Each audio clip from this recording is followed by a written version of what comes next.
friends, my name is Shelby. If you are new here, if you are a current subscriber, you will know I have been working on a second wind summer garden / early fall garden, whatever you want to call it. Here are my pepper starts, tomato starts. Let's get these tomatoes and peppers in the ground. I want to show you guys something cool. Watermelon. I don't even have to like zoom in on that thing. Look how big it is. This is my unintended watermelon patch. I actually harvested a 29-pound watermelon here, and this was all a volunteer. Now I did plant this watermelon on purpose. These ones just were volunteers from a watermelon that I guess like exploded in the garden last year. So that's super cool. I also want to take you to my tomato garden or future tomato garden. If you are new here, this is where I planted out my spring tomato garden, and everything just absolutely thrived and did really, really well here. And then moving forward, see that patch of mulch back there? I'm going to make that an extension to the garden and start to rotate the crops. So one season I'll do tomatoes at the front and then rotate them back and forth. All right, now I am somebody who will plant out their tomato starts very early. I'm of the mind that these seeds will reseed themselves and they'll grow into plants. I've direct sown seeds for tomatoes before and they've done perfectly fine. So I'm not gonna wait for these to be, you know, like 8 weeks old before planting them out. I'm just gonna put them right in the ground and then just hope for the best. And worst comes to worst, one of the starts doesn't survive, and then I just put another seed in the ground.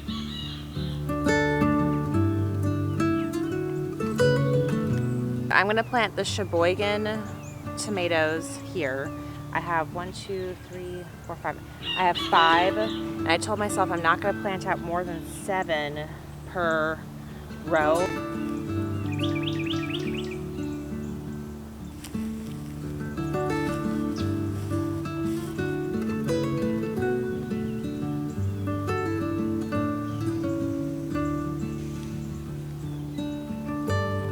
I ended up with just 3 of my San Marzanos sprouting.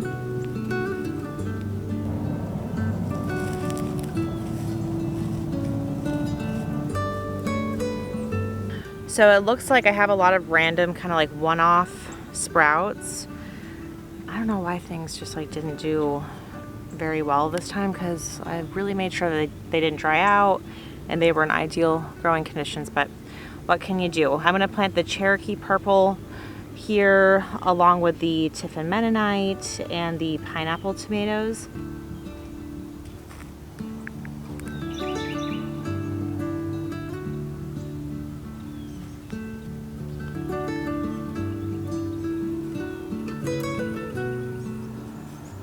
In all, I planted out the yellow plum, the Sheboygan, the Tiffin Mennonite, Cherokee Purple, and the San Marzano tomatoes all here. There are some that just didn't sprout and work out. I'm gonna have to start seeds again. Oh, and I also planted out some pineapple tomatoes in here. So now I have to make sure this is watered very frequently, because I kind of, you know, stopped coming up here often because there's no plants up here. So I've just got to make sure to hold these little sprouts hands while they're going through this transition period, because it is so hot here. It's crazy. The temperatures are definitely around like 95, I would say, every single day. So it's definitely a hard environment for a sprout to thrive. I'm aware of that, but I'm just the type of gardener where I kind of go for it, and I would rather some stuff work out than be like, oh, well, you know, it's not really the time to do X, Y, and Z, so I'm just not going to do anything. That's just the kind of gardener I am. Okay, so on to the peppers. Now, I thought back and forth a while about how I wanted to do the peppers. Did I want to do them in one of the raised beds, or did I want to put them in like one of the big in-ground garden rows that I have? Every time I've ever planted peppers in a sizable pot, and it doesn't have to be too big of a pot. I have had those peppers do really, really well. I find that peppers don't need a crazy huge space for their root system to thrive. I'm gonna be planting my peppers in one of these like bags. I got these on Amazon. I will include a link down below, but it's just one of these like 5-gallon, actually they're like really big. This is perfect for a pepper, this size. It's just like a fabric bag. So I've used these actually before and they don't like disintegrate quickly. So I'm gonna get started on planting, filling these up to put my pepper starts in.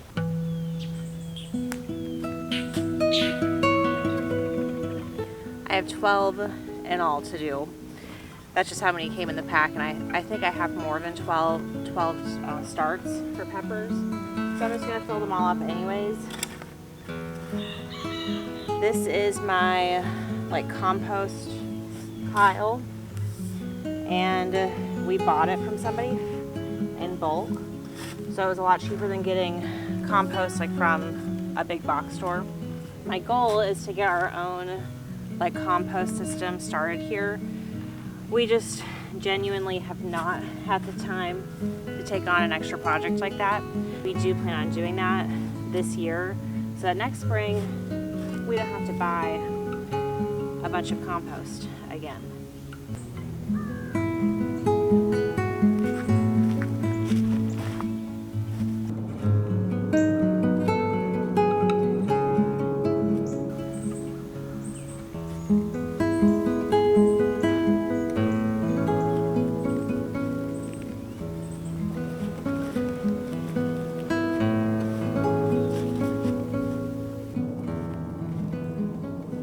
Look at all my lovely pots, ready for some amazing peppers. Fingers crossed, my best pepper garden ever.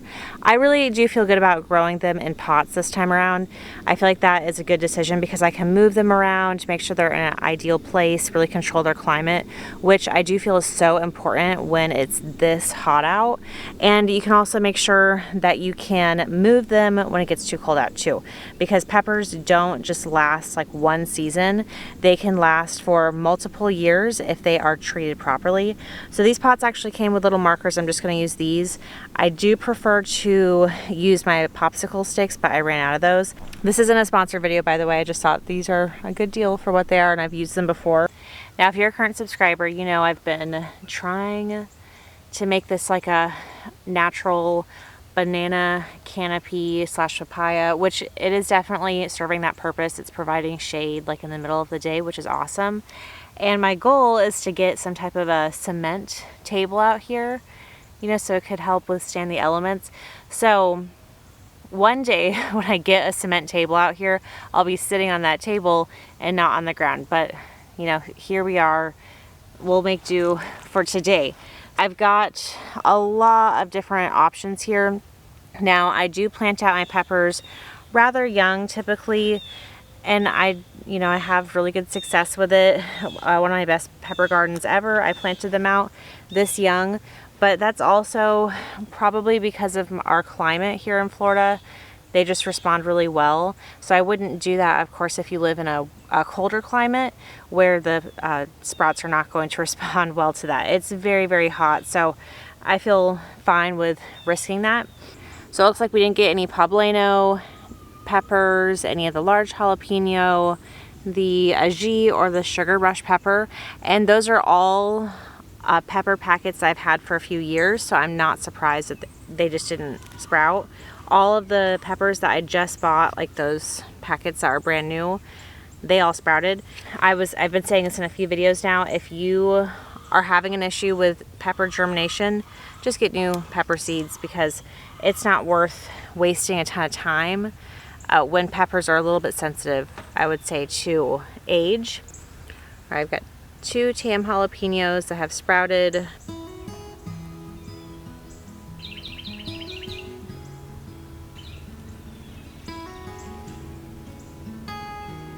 Now, your tam jalapeno is going to be less spicy than, it's supposed to be like the same flavor as a regular jalapeno, but without the spice.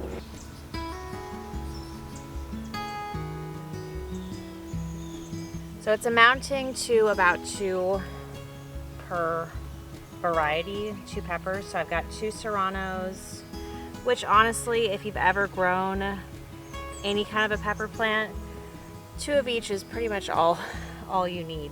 Because 1 pepper plant, if it is a healthy plant, is going to be very, very abundant. We're going to do 2 cubanelle,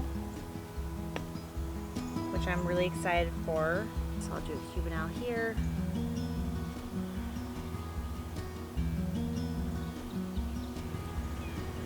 Two shishitos, which I really hope these ones actually grow into full-fledged plants, because I love shishito peppers, so I really hope these ones grow.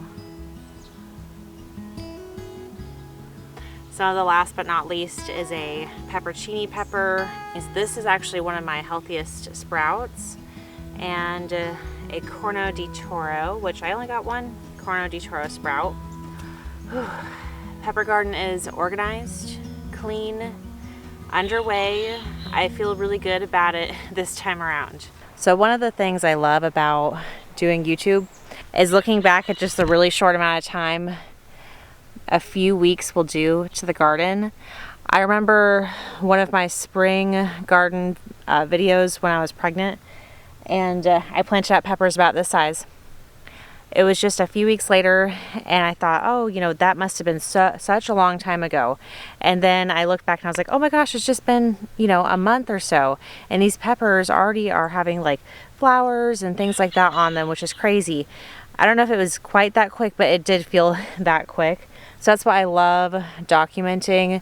And I'm hoping that these ones will also just start to take off, as well as my tomato plants. I'm going to plant these remainders in one of my big beds. This bed does really, really well with peppers. Actually, everything that I grow here really thrives. I just planted, I believe it was the candy roaster squash in this bed, and they have sprouted. I applied some fish fertilizer on them, so they're really, really happy. So I'm gonna get the rest of these peppers in here. This will be the shishito. I've got a peppercini right here.